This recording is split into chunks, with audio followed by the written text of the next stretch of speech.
नमस्कार दोस्तों, आज हमारे YouTube चैनल ज्ञान पाठशाला 2.0 में आप सभी का स्वागत है। आज हम बात करेंगे कक्षा 9 के पहले चैप्टर हमारे आसपास के पदार्थ। आज इसी के बारे में बातें करेंगे और इसको समझेंगे। पदार्थ आखिर होता क्या है, किसे कहते हैं। वैसे तो जानकारी के लिए ये बता दें कि पदार्थ जो होते हैं बाहर भी होते हैं और शरीर के अंदर भी पाए जाते हैं, लेकिन पदार्थ किसे कहते हैं, पदार्थ क्या होते हैं, अब इनको समझना जरूरी है। तो चलिए देखते हैं पदार्थ किसे कहते हैं। पदार्थ का एक दूसरा नाम दोस्तों होता है द्रव्य, और इसे इंग्लिश में जो है मैटर वह होता है जिसमें द्रव्यमान होता है तथा जो स्थान घेरता है या आयतन होता है। अगर हमारे आसपास की जितनी भी सारी चीजें जिनमें आपको लगता है कि इसमें थोड़ा सा भी भार है और वो कहीं पर भी रखने पर स्थान घेरती है, तो उसे हम सिंपली तौर से कह सकते हैं कि वो पदार्थ है। आप अपने आसपास कोई भी चीज़ देख लीजिएगा, जैसे लकड़ी देख सकते हैं, ईंट देख सकते हैं, वायु भी अगर बात करें, वायु भले नहीं दिखता है लेकिन वो स्थान घेरता है। अगर उसको गुब्बारे में भरा जाए तो वो स्थान घेरेगा और उसका कुछ जो है वजन होगा। वजन का मतलब दोस्तों द्रव्यमान हो जाता है। ठीक है, वजन और द्रव्यमान में, भार और द्रव्यमान में थोड़ा सा अंतर होता है, लेकिन समझने के लिए अभी दोनों को एक समझ सकते हैं। तो जितनी भी सारी चीज़ें आपको अपने आसपास दिख रही हैं, अगर उनमें जो है भार है और उनको रखने पर स्थान घेरती है तो वो एक प्रकार से पदार्थ है। मनुष्य का शरीर भी क्या है, पदार्थ है। तो यही पदार्थ का जो डेफिनेशन है, आप इस तरीके से देख सकते हैं और समझ सकते हैं। अगर उदाहरण के लिए देखना चाहें तो लकड़ी है, जल है, वायु है और लोहा है, इन सभी को पदार्थ कहते हैं। अब आगे बात करेंगे पदार्थ की अवस्था के बारे में। अवस्था के बारे में बात करते हैं। अवस्था क्या होती है दोस्तों? अवस्था उससे कहते हैं जैसे रूप हो गया, आकार हो गया, उसी को अवस्था कहते हैं। जैसे आप लोग सुने होंगे कि अगर किसी का जो है बाल जो है सफ़ेद हो गया है और वो जो है लाठी के सहारे चल रहा है, तो उसे गांव में लोग कहते हैं कि देखो इसकी अवस्था जो है वृद्धा की आ गई है, मतलब वो वृद्धावस्था में आ गया। कोई छोटा सा शिशु जन्म लिया है तो उसको बाल्यावस्था कहते हैं। तो अवस्था का मतलब क्या होता है दोस्तों? जो जिस रूप में, जिस आकार में दिखता है उसी को उसकी अवस्था कह देते हैं। तो वैसे ही जो पदार्थ होते हैं वो भी हमको किसी न किसी अवस्था में मिलते हैं। जैसे आप अपने आसपास देखे होंगे तो कोई पदार्थ आपको रुका हुआ स्थिर मिलेगा, कोई बहता हुआ मिलेगा। तो इस प्रकार से उनकी अवस्थाएं जो है निश्चित की गई हैं। अब अगर हम बात करें पदार्थ की अवस्था की, तो पदार्थ की 3 अवस्था होती है। पहली जो अवस्था होती है दोस्तों उसको ठोस बोलते हैं। ठोस को अगर बात करें इंग्लिश में तो इसको सॉलिड बोलते हैं दोस्तों। ये सॉलिड स्टेट हो जाता है। दूसरी अवस्था की बात किया जाए तो पदार्थ की दूसरी अवस्था होती है, मतलब जो दूसरे रूप में किसमें दिखता है, ये होता है द्रव अवस्था। इसको इंग्लिश में लिक्विड बोलते हैं। तीसरी अवस्था की अगर बात करें तो तीसरी गैस अवस्था होती है, और गैस अवस्था को इंग्लिश में भी गैस बोलते हैं। ये 3 अवस्थाएं पाई जाती हैं और पदार्थ इन्हीं 3 अवस्थाओं में पाया जाता है। अब ये ठोस क्या होता है, द्रव क्या होता है, गैस क्या होता है, अभी समझते हैं इसको। करते हैं दोस्तों ठोस अवस्था की। पदार्थ की ठोस अवस्था क्या होती है? तो ठोस अवस्था का अगर साधारण रूप से अगर समझना चाहते हैं तो ये समझिए कि आपके आसपास जितनी सारी कठोर वस्तुएं दिखती हैं जो कठोर होती हैं तो वही ठोस होती है।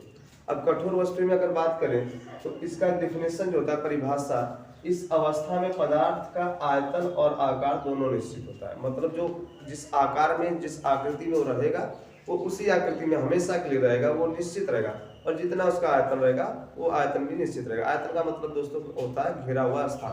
तो जितना घिरा हुआ स्थान उसका रहेगा वो निश्चित रहेगा। जैसे में अगर आप किसी लकड़ी को या किसी पत्थर को आप देखेंगे तो जिस आकार में वो रहता है हमेशा आपको उसी आकार में मिलेगा, उसका आकार बदल नहीं जाता है। जो घर मकान होते हैं जिस अवस्था में होते हैं, या ईंट वगैरह जो होते हैं जिस अवस्था में, जिस रूप में होते हैं, वो हमेशा के लिए होते हैं, उनका आकार बदला नहीं जा सकता है। या अगर ज़्यादा बलपूर्वक लगाया जाए तो उनकी आकृति बिगड़ सकती है, लेकिन उनका अपने से आकार जो है बदलता नहीं है। तो वो सब ठोस की अवस्था में आते हैं। जैसे में आपका लकड़ी आता है, पत्थर आता है, लोहा आता है। आगे बात करते हैं द्रव अवस्था। दूसरी अवस्था की बात करें दोस्तों तो पदार्थ का जो दूसरा अवस्था होता है वो द्रव अवस्था आता है, जिसको लिक्विड स्टेट बोलते हैं। अब ये द्रव अवस्था क्या होता है इसको समझ लेते हैं। इस अवस्था में पदार्थ का आयतन निश्चित होता है परंतु आकार अनिश्चित होता है। मतलब जितना आयतन उसका होगा, जितना वो घेरा हुआ स्थान होगा, वो उसका फिक्स रहेगा, निश्चित रहेगा, लेकिन जो उसकी आकार, उसका जो आकार होगा वो बदल जाएगा। अनिश्चित का मतलब दोस्तों होता है बदल जाना। जैसे में आपका आता है जल, तेल, दूध इत्यादि। अब इसमें क्या होता है दोस्तों कि अगर आप मान लीजिए 1 लीटर दूध लेते हैं तो हमेशा किसी भी पात्र में, किसी भी बर्तन में डालिएगा तो 1 ही लीटर होगा। तो इससे ये पता चलता है कि उसका आयतन फिक्स है, निश्चित है।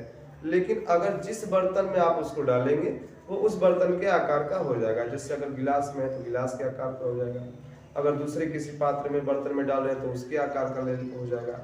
तो ये इसका मतलब ये हो जाता है कि ये अपना आकार बदल रहा है, मतलब इसका आकार निश्चित नहीं है। लेकिन क्या वो 1 लीटर से बढ़ सकता है या घट सकता है? ऐसा बिल्कुल नहीं है, जितना वो रहेगा उतना ही किसी भी बर्तन में डालेंगे तो रहेगा। तो इसका मतलब इसका आकार आकार अनिश्चित होता है। और आयतन ये अवस्था की बात करें दोस्तों तो ये गैस अवस्था होती है। अब इस अवस्था में जो पदार्थ होता है उसका आयतन आकार दोनों ही अनिश्चित होते हैं। जिस प्रकार से ठोस अवस्था की अगर हम बात करें तो ठोस में दोनों निश्चित होते हैं, आयतन आकार, और द्रव की अवस्था की बात करें तो उसमें आयतन निश्चित होता है, आकार अनिश्चित होता है। लेकिन जो गैस अवस्था होती है उसमें आयतन भी और आकार भी दोनों ही अनिश्चित होते हैं, मतलब उसका आकार भी बदल जाता है और उसका आयतन भी बदल जाता है।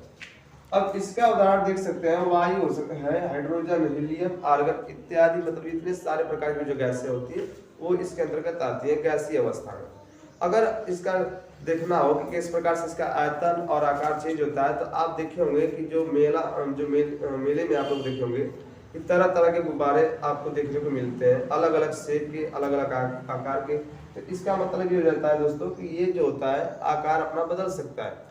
और अगर आयतन की बात करें दोस्तों तो अगर छोटे से पात्र में गैस को भरा जाए तो भी उसमें भरा जा सकता है संपीड़िता के द्वारा, और अगर उसे रिलीज करके बड़े से कमरे में भरा जाए तो वो भी पूरे बड़े कमरे का आकार ले लेगा, मतलब उतनी जो जगह है वो कवर कर सकता है। इसलिए इसका आकार और आयतन दोनों ही अनिश्चित होते हैं।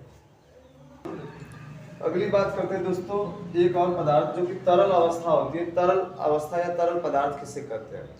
अब तरल पदार्थ देख सकते हैं दोस्तों कि जिन पदार्थों में बहने का गुण होता है उन्हें तरल पदार्थ कहते हैं। अब इसमें देख सकते हैं जल और वायु, और जो द्रव अवस्था वाले पदार्थ होते हैं और जो गैस अवस्था वाले पदार्थ होते हैं, दोनों ही पदार्थ जो है तरल पदार्थ की कैटेगरी में आते हैं, क्योंकि उन दोनों में बहने का गुण होता है। अगर आप देखेंगे जो जल होता है वो भी बहता है, हवा होती है वो भी बहती है। क्या कोई पत्थर बहता है? तो पत्थर नहीं बहता है। लकड़ी अगर बिना सहारा लिया जाए, अगर पानी से छोड़कर उस तरह से रख दिया जाए तो वो भी नहीं बहेगा। तो इसलिए ठोस अवस्था वाले जितने भी आते हैं सब तरल पदार्थ की कैटेगरी में नहीं आते हैं, जबकि द्रव और गैस ये दोनों अवस्था वाले जो पदार्थ होते हैं दोनों में बहने का गुण होता है, मतलब वो एक स्थान से दूसरे स्थान तक जा सकते हैं। तो इसलिए उनको जो है तरल पदार्थ की कैटेगरी में रखा जाता है।